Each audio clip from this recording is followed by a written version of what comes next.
Bonjour à tous, soyez bénis dans le nom puissant de Jésus. J'espère que vous allez bien et que votre semaine se passe bien. Il y a quelques jours, j'ai eu la grâce de lire une histoire. Le récit faisait état de trois vieillards qui ont été invités dans une demeure. L'un s'appelait Amour, l'autre Succès, l'autre Richesse.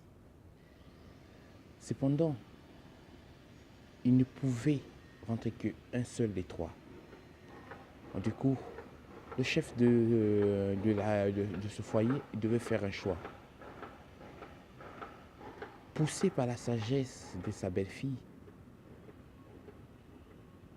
il fit le choix de faire rentrer l'amour.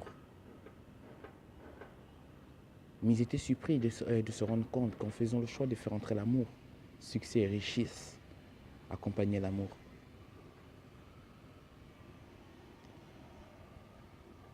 Pourquoi je commence cette vidéo par cette histoire? C'est pour retomber sur la thématique de l'évangélisation et la foi. La parole de Dieu dit, mon peuple périt parce qu'il lui manque la connaissance. Et la parole de Dieu déclare aussi que la moisson est grande, mais très peu d'ouvriers. À quoi servira? À quoi nous servira d'écouter l'évangile si nous ne la mettons pas en pratique? À quoi nous servira de lire l'évangile si nous ne la mettons pas en pratique? Ce que je veux dire va peut-être vous étonner, mais c'est la réalité et la vérité.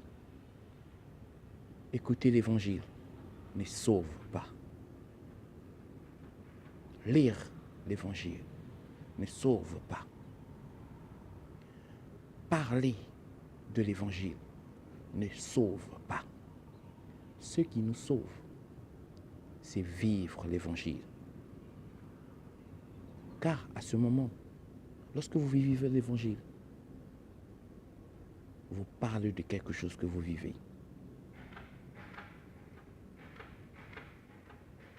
Oui, aujourd'hui, bon nombre de personnes se disent chrétiens. Ils écoutent l'évangile. Ils vont tous les dimanches à l'église, tous les soirs à l'église. Mais cet évangile demeure mort. Cet évangile demeure morte parce qu'elle n'est pas mise en œuvre. Parce qu'elle n'est pas vécue. Beaucoup proclament la parole de Dieu, mais ne vivent pas ce qu'ils proclament. Quel impact espérons-nous avoir? La parole de Dieu dans le livre de Jacques 2, à partir du verset 14 au verset 26, je vous invite à le lire.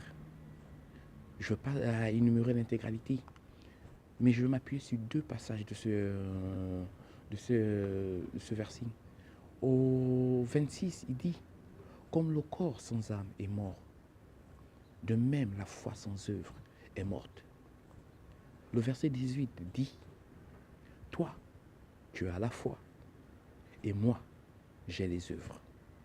Montre-moi ta foi sans œuvre, et moi, c'est par mes œuvres que je te montrerai ma foi. Vous savez, nous sommes chrétiens, nous disons être chrétiens, mais nous devons vivre ce que nous proclamons. Nous ne devons pas simplement écouter la parole de Dieu, mais la vivre, afin de produire des fruits dignes de la volonté du Seigneur. La moisson est grande, mais peu d'ouvriers. Je ne dis pas que je suis mieux que vous, mais j'ai compris une chose. C'est en œuvrant pour Dieu, suivant sa volonté, que le changement s'opère dans nos vies. N'espérons pas changer les choses si nous sommes des spectateurs, mais soyons acteurs pour la gloire du Seigneur. C'est bien d'aller à l'église, c'est bien de lire la parole de Dieu, c'est bien de parler du Seigneur, c'est encore mieux de le vivre, car là oui, notre témoignage a une puissance immense.